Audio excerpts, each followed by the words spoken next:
네. 그때 당시에 제가 못해서 되게 막 분하고 서운하고 막 그랬는데 지금 와서 보니까 아, 내가 그거 잘못 들어갔었으면 훅 갔겠구나. 큰일 날 수 있었겠구나. 네, 그런 네. 생각을 좀 하게 됐어요. 음.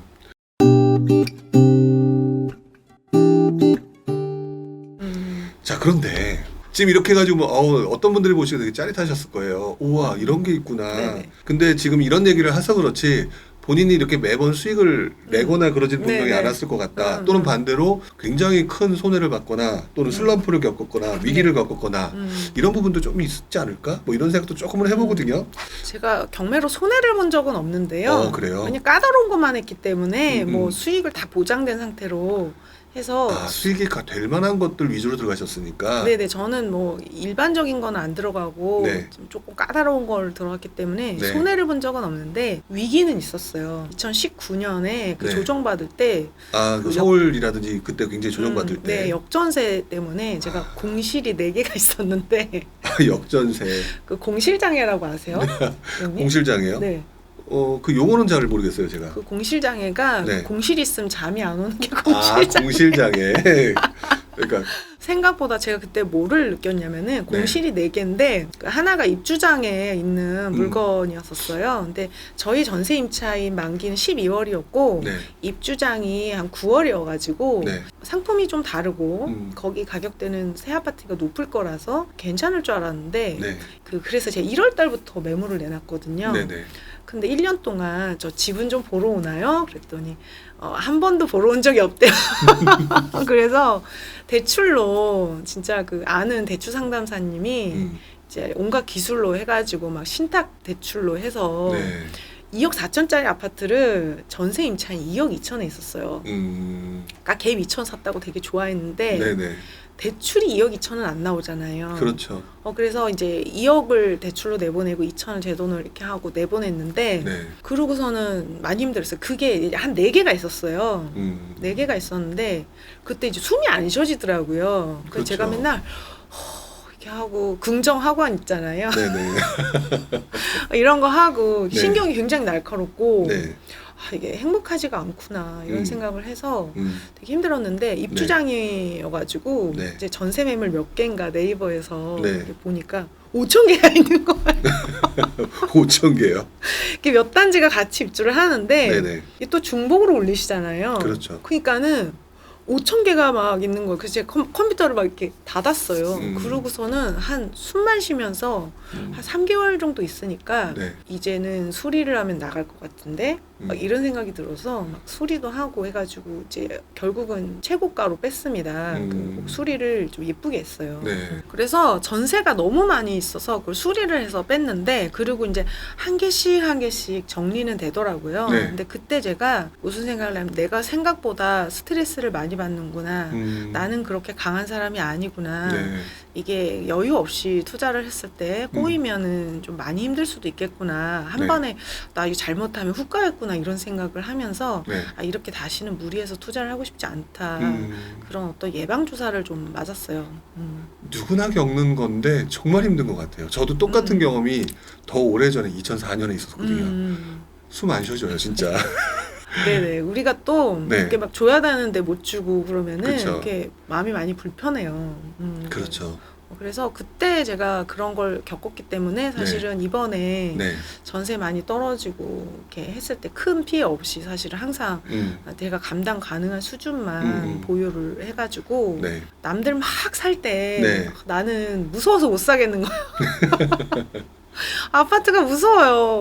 그 아프니까 아파트다 뭐 이런 얘기 들어보셨어요? 네. 그래서 그때 막 2021년에 막 공시가격 1억이야 뭐 막 유행하고 할 때 네. 제가 못 샀던 게 네.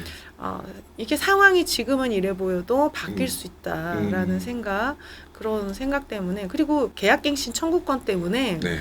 제가 전세를 높게 못 받았어요. 높게 못 받고 남들 6억 5천 받을 때 혼자 4억을 받은 거예요. 네네. 그 5% 상한 때문에. 네네. 그래서 좀 서운했거든요.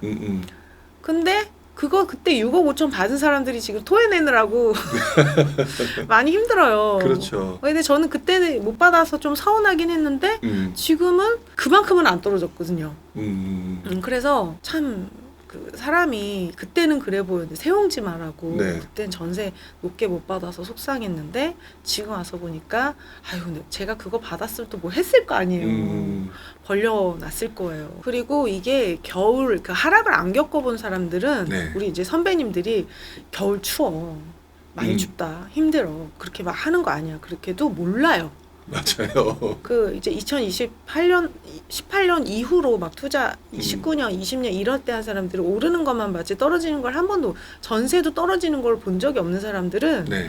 이게 말로만 그렇지 뭐 입지가 좋으면 안 떨어질 거야 뭐 지방이나 떨어지지 이런 데는 안 이렇게 생각을 하는데 그렇지가 않거든요. 네네. 그래서 그 겨울이 추운 건 겨울을 맞아본 사람만 알지 맞아요. 사실은 몰라요.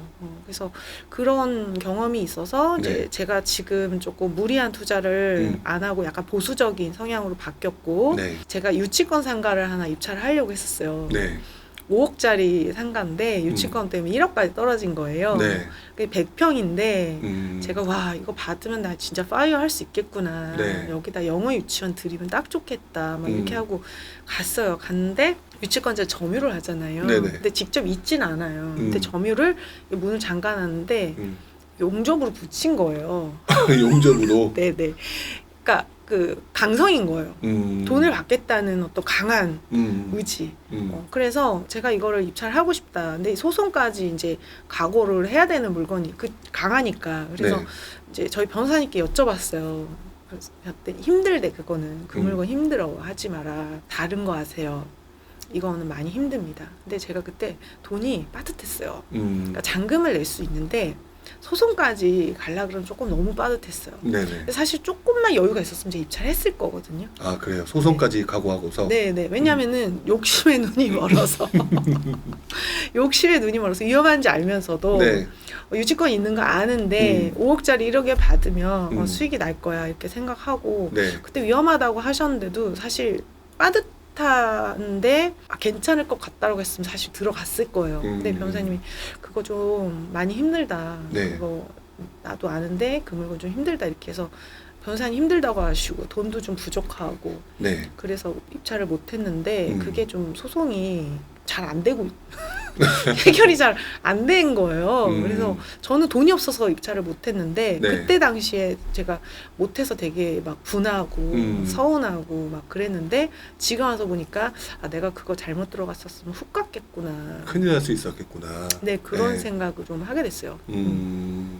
자 그러면 어쨌든 지금 굉장히 훅 갈 수 있었던 얘기 역전세 말아서 숨이 안 쉬어졌던 얘기 이렇게 얘기를 해주셨는데 또 그만큼 또 반대적으로 이 경매 네. 투자를 하면서 뭐 강의도 하시고 수강생들을 네, 보면서 네. 느끼시는 그 것들이 있으실 것 같은데 초보자들이 가장 많이 하는 실수가 뭐라고 생각하세요? 초보자들이 가장 많이 하는 실수는 네. 사실 뭐 권리 분석에서는 이제 임차인의 권리를 좀 오해해가지고 인수되는 임차인 이런 거 오해해서 좀 잘못하는 경우, 그다음에 이제 물건에 대한 어떤 가치 판단을 잘 못해서 네. 하는 경우. 근데 뭐 낙찰을 받기가 쉽지가 않으니까요. 실수를 해서 손해를 봤다기보다는 도전조차 못한 사람이 더 네. 많은 것 같습니다. 자 그리고 나땅님 같은 경우가 뼛속까지 직장인이라고 네, 하셨으면 직장인인 경우는 돈이 사실 별로 없잖아요. 네. 그 돈이 없는 가운데서는 결국에는 소액으로밖에 투자를 할 수밖에 없는 거였잖아요. 네. 그러면 나땅님 같은 경우는 그 소액으로 투자를 딱 하고 나면은 사실 바로 또 투자를 하기 어려웠을 것 같아요. 돈이 없으니까.